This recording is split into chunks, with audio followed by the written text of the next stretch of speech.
तो ये सम क्या है, ये देखिए a की वैल्यू 3 है, b की वैल्यू -1 है, क्योंकि अगर x है तो x को -1 ही मानेंगे, c की वैल्यू -4 है। ठीक है, तो अब हमने क्या करना है, इसमें मैं पहले बता दूं, हमें अल्फा प्लस बीटा जो कि -b/a है, ठीक है, और अल्फा बीटा जो कि c/a है, ठीक है, ये निकालना है और इनको वेरीफाई करना है। इसमें जो 2 जीरोस की बात करी है, जो इसके आंसर्स 2 जीरोस किसको बोलते हैं, अल्फा बीटा, जो इनके फैक्टराइजेशन से आंसर निकलेंगे ना, तो दो आंसर्स निकलेंगे, तो दो आंसर जो होंगे वो जीरोस होंगे, मतलब अल्फा और बीटा होंगे। ठीक है, अब इसके बाद एक चीज और बता दूं, हमें प्राइम ये फैक्टराइजेशन करने के लिए 3 × 4 जो कि a × c है, मैं अपने पिछले समूह में अच्छे से बता चुकी हूँ, आप इस चीज को ध्यान से देखिए। ठीक है, तो ये आएगा 12। ठीक है, अब हमने अगर 3 × 4, 4 3 12, ठीक है, 12 हो गया। तो अगर हम 4 और 3 को ही ले लें तो तभी तो हमें प्लस माइनस में 1 मिलेगा। ठीक है, 4 और 4 में से 3 गया, 1 बचा। ठीक है, इस बिहाफ पे हम इस सम को शुरू करते हैं। पहले मैं रफ वर्क इरेज कर दूं।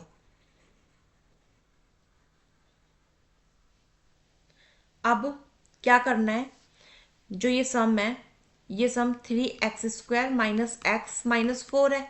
ठीक है, इसके बाद क्या आएगा, 4 3 12।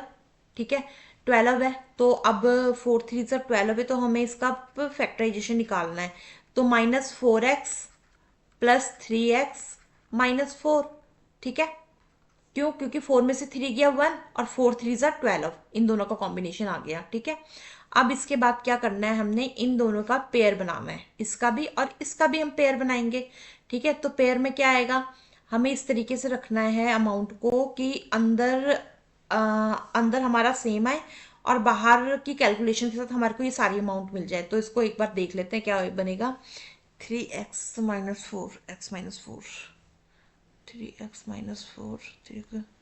तो यहाँ पे बन जाएगा x 3x - 4। ठीक है, ये मैं भी आपको बता देती हूँ, +1 3x - 4।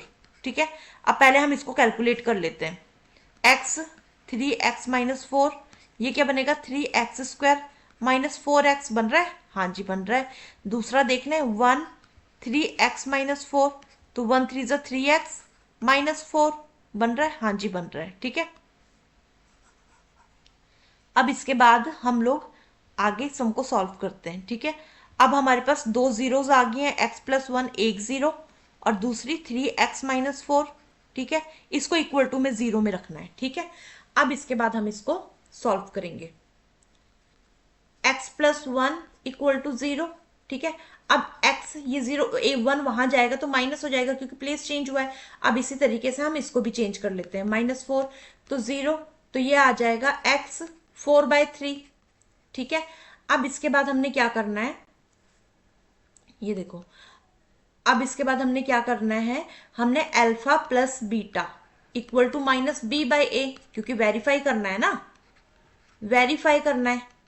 ठीक है, तो अल्फा प्लस बीटा क्या है, ये अल्फा है और ये बीटा है, मैंने पहले भी बताया था। तो -1 + 4/3 और -b/a देखें क्या है हमारे पास, b है -1/3। ठीक है, -1/3 अमाउंट ऊपर हमने देख लेनी है। ठीक है, अब इसके बाद इसका हम एलसीएम लेंगे, यहाँ पे 3 से मल्टीप्लाई करेंगे हम लोग, तो ये आ जाएगा -3 + 4/3। ठीक है, एलसीएम बड़े ध्यान से लेना है। इसके बाद -1/3। ठीक है, अब इसको सॉल्व कर लेंगे हम लोग, ये आ जाएगा 4 और 3, 4 में से 3 गया 1, 1/3। ठीक है, और एक बार मैं यहाँ पे देख लेती हूँ, ये वो माइनस, यहाँ पे ना माइनस का क्या सीन हुआ, एक तो फॉर्मूले का माइनस हो गया और एक ये देखो बी की जो अमाउंट है वो माइनस में है, तो जो प्लस में चेंज हो जाएगी। ठीक है, ये देखो ये माइनस और ये माइनस जो है प्लस में चेंज हो जाएगी। ठीक है, तो ये 1/3, तो हमारा ये वाला आंसर तो वेरीफाई हो गया। ठीक है, अब हम दूसरे प्रोडक्ट ऑफ के पास जाते हैं, तो अब इसको वेरीफाई करते हैं हम लोग। तो वेरीफाई में क्या आएगा, अल्फा बीटा = c/a। ठीक है, अल्फा बीटा क्या है हमारा, अल्फा बीटा है हमारा, अल्फा बीटा सेम इन दोनों अमाउंट को मिला के जो x की वैल्यूज आई हैं वही अल्फा बीटा है, इनको बस मल्टीप्लाई करना है हमने। ठीक है, इक्वल टू -1 × 4/3, c/a क्या है हमारा, c है हमारा -4/3। ठीक है, 4/3। ठीक है, तो अब क्या आएगा, 4 × 1 = 4। ठीक है, जो माइनस में आएगा 3 और -4/3, तो हमारा ये वाला आंसर भी वेरीफाई हो गया।